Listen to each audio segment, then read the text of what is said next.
yeah. If I live long enough, that's one of the things I plan to do. Well, I hope you get to do it, man. Yeah, I hope you yeah, do. Now, I'm not a quantitative researcher, yeah. I but love quantitative. do you? Oh Well, yeah, well, that's right. You majored in math, so yeah, that's natural for you. yeah. Okay. So after you retired from the school, Hmm. you went into, I wouldn't say politics, but you went into public office, Hmm. if you will. What made you want to run for the board of Alden? I didn't. They came to me and asked, would I be interested in running for it? So they approached you. I never thought about that. So how does that happen? I see that happen a lot where I'm from. So does I'm not asking who, Yeah. but does someone just call you up and say, "Hey, nobody's applied. Why don't you come down and do it?" Or we just think you should do it, or there's a vacancy, or how does that go? Well, what happened in my case, in Alden, it was Alden. One of the board members retired because of ill health. And all of a sudden one night I get a call and said, would I be interested in being considered to fill this guy's term? I said, well, I never thought about that. And I said, how'd you get my name? They wouldn't tell me. Do you know who it was that called? I'm not asking who No, it no. was, but What I think happened, though, was the guy that retired, I hired his son in Klein as a mathematics teacher. And I told that guy, you know, I might consider being on the school board one of these days. oh, just a Just just a trying to play remark, both, just an offhand uh-huh. remark. And the next thing I knew, a year later, I'm getting this call. But nobody would ever admit it that they were the one that recommended me. Hmm. And it just happened all of a sudden. And I did it. And then I had to run for office a couple times after that. I enjoy everything I've done. I've enjoyed. I don't know. There's something wrong with me. No, I mean, everything I've done, I've enjoyed doing it. that's good though. Hmm. That's how you never work a day in your life. Yeah. And even uh, about a year ago, I received calls from the city council people saying, why don't you run for District A City Council for the city of Houston? And I said, you got it. And I thought about it for a long time. I said, nah, I want to stay in education now. I told them no. So, Interesting. So mhm. after Klein, did you kind of kick back a little bit and get out of office, and then you chose to run for the Lone Star College Board? No, I was on the Alden board when the Lone Star all of a sudden went to single member districts. And I was asked to run for the Lone Star board when they established single member districts. It used to be at large, now Hmm. they're single member. Did you get a phone call in that too, or Yeah, was it just a? yeah. And then some other folks wanted to run, but all of a sudden they withdrew. I don't know why they withdrew. But I didn't have an opponent in November. Had two opponents initially, and they dropped out for Did, whatever did you reason. have opponents when you were on the Klein board? Alden board, Oh, yeah, yeah. okay, First okay. time We're it's like talking 8 Alden. of us Okay. ran. Oh, Hmm. okay. Wow. And you beat all of them, and you made okay.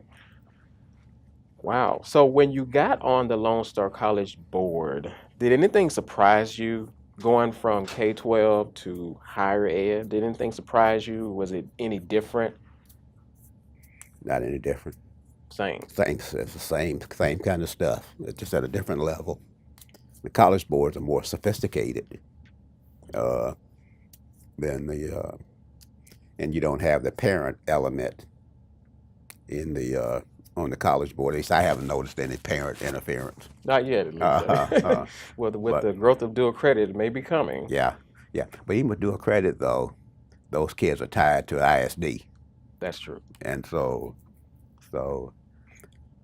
we very seldom. I've only been involved with one parent since I've been here. There was a parent of a kid that was too young to be in the nursing program. She finished high school like at 14. Oh, okay. Mm, Okay, that makes sense yeah, there. Now you became chairman. yeah. Were you ever?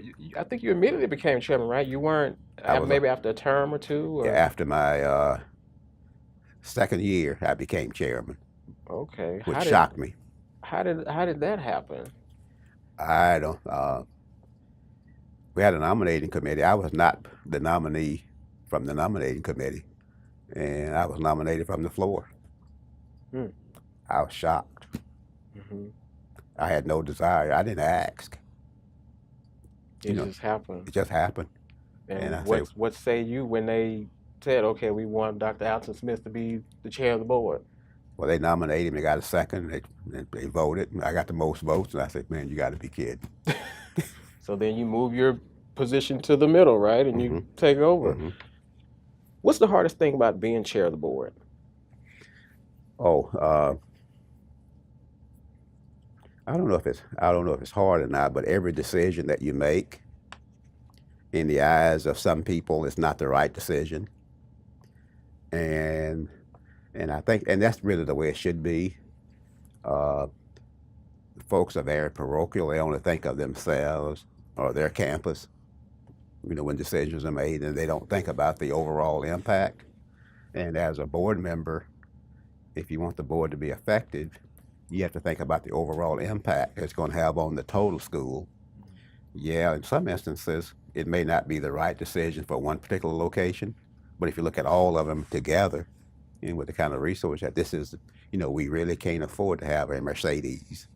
We have to have, Chevrolets, for our folks. Mm-hmm. And Okay.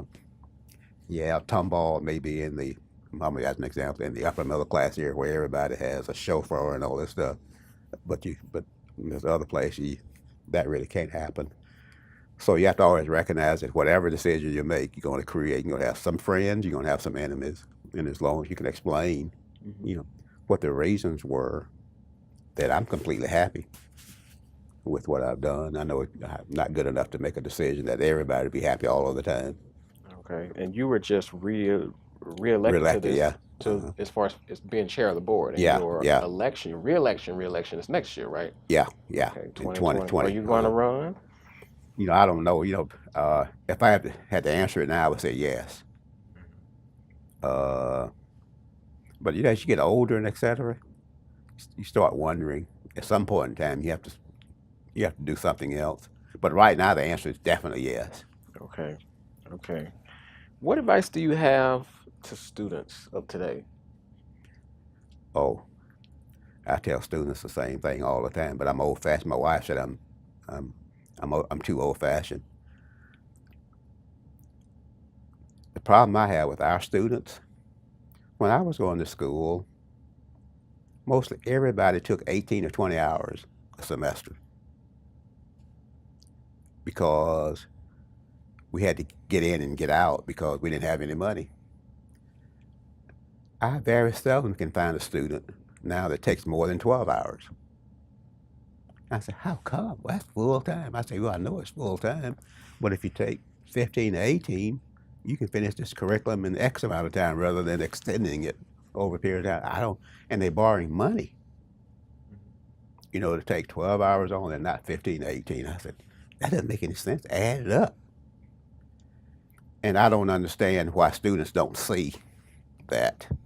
And back in the day, folks took 15 to 18 hours and they worked 20 to 25 hours a week and still made the honor roll. And so I advise students, you need to focus and look long term at what your decisions are and see if you're maximizing everything that you're involved with. And you need to understand, if you stay in school an extra year, that's going to be an extra $15,000 to $20,000 that you got to pay back every month for X period of time. That's true. And but they don't. I haven't been able to convince anybody. They think I'm crazy. Is that what they say to you? Well, yeah. I said, you go to school Monday, Wednesday, Friday. You take 12 hours. You got to be kidding. Take 2 classes on Tuesdays and Thursdays. Hmm. So Things have that's the part, changed, huh? huh? Things have definitely changed, huh? Significantly. Kids graduate now in 4 to 6. My idea was, when I went to Southern, I said, my idea, I'm going to start in 64 and I'm graduating in 68, period. So I divided it up into 4 years. That's what I took.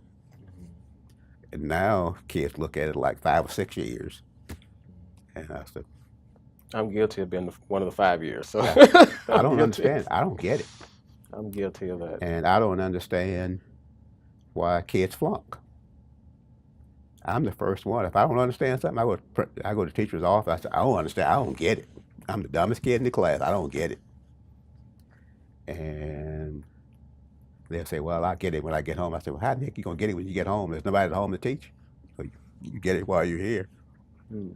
So, But so let me ask you this: as because you've taught yeah. at a college at Oh, Lone Star, I've taught correct? Lone Star. I've taught at Texas Southern, Sam Houston.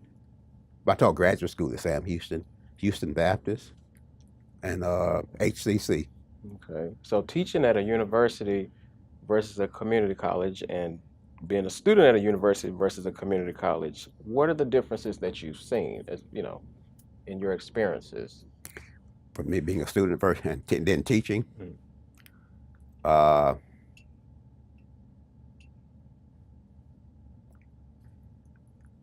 hope I don't. I hope I don't make anybody angry.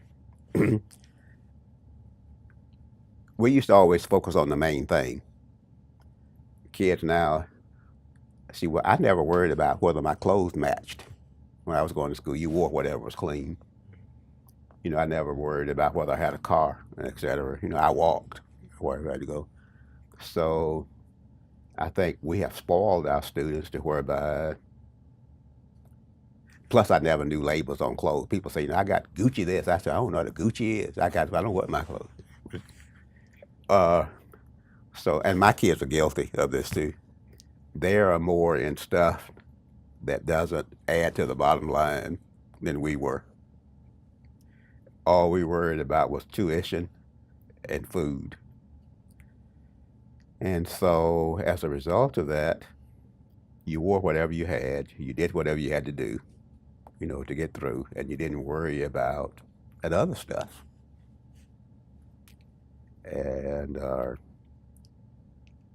And as a result of that, I think our kids now are more materialistic, and they always think somebody owes them something, and it's always somebody else's fault. I know when I taught at Lone Star, you get your roll, you'll have 18 kids on there. 6 of them never show up. Hell, I call them. One guy Correct. told me, well, his car broke and he couldn't. I said, where do you live? And he lived like half of, well, maybe 3/4 of a mile from the school. I said, why don't you walk? He said, well, it's too hot. I said, oh my God. And I mentioned to my wife. My wife said, well, people don't walk anymore. I said, well, if they want to get an education, they will. Did he ever show up? No. He Well, he didn't. showed up once. Did he? And then Okay. he didn't come back. That was it. Uh-huh. And I said, I don't get it. So, so, That's a good perspective. but I had no other choice when I was growing up. I mean, you did what it took to get it. And you didn't blame stuff on other folks. I hate people that blame all their problems on everybody else Mm-hmm. except themselves. That's. I wish I had more time to drill down into that with you. I would love to. I would love to. But when you came to speak to our group last Mm-hmm. semester, I want to remind you of this so you don't forget, Dr. Smith. Mm-hmm. You promised us something. You promised us that you would write a book. Oh, I know you said you were gonna win a Grammy first, and then you would write the book. I mm-hmm. remember you said that. Mm-hmm. So have you? Where are you in the music thing now?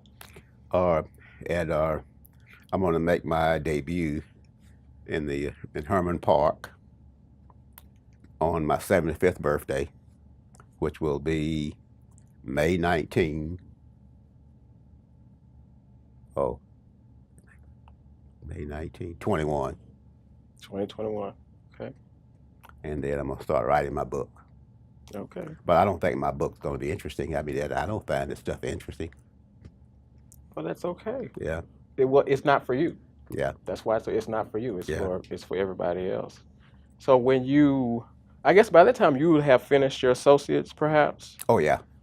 and you didn't go to a community college when you were first going to college, There right? was no such thing as community college. There were junior colleges back then, Mhm. but people didn't want to go to junior colleges back then. Only the philosophy back then was the only folks who went to junior college were those that couldn't get into a 4-year school. That So was the they were kind mentality. of looked down on because they didn't have grants and stuff back then. Everybody, you even had to pay to go to junior colleges back then. And so the mentality was, if you can't go to LSU or Southern University, man, you must be dumb as a box of rocks. Wow. Okay. Well, And glad that's changed, oh, right? it's significantly. The community college is the best thing since bubble gum.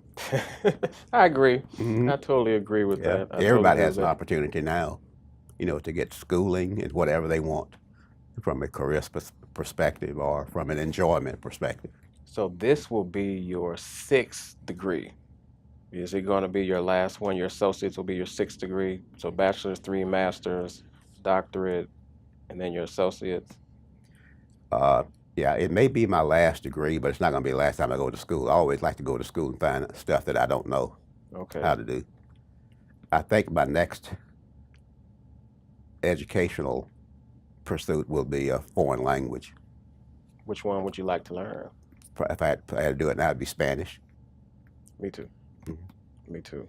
Well, that's good. I think your last degree being an associate is a very fitting, capstone for your as far Mhm. as getting your degrees because I think me getting a associate degree, that was a big deal for me Mhm. to get that degree. That was a very big deal. Mhm. And to know that the chairman of the board is also a student at Lone Star, it's like, wow, you have to live under the decisions that you helped to make. So even the tuition, you Mhm. have to live under that too. So I think that's really good. But Dr. Smith, I really look forward to this book that you're going to write. And you can think about this, but when you do write the book, will you come back and speak to me again? Oh yeah. Okay, well, Oh that's yeah. the deal. I'm a plain old country boy. I'm the same. That's the deal. Yeah. Okay, Dr. Smith, All thank you right. for being here with me All right. today. Appreciate it. And this is Civic Engagement Media, and we'll see you next time.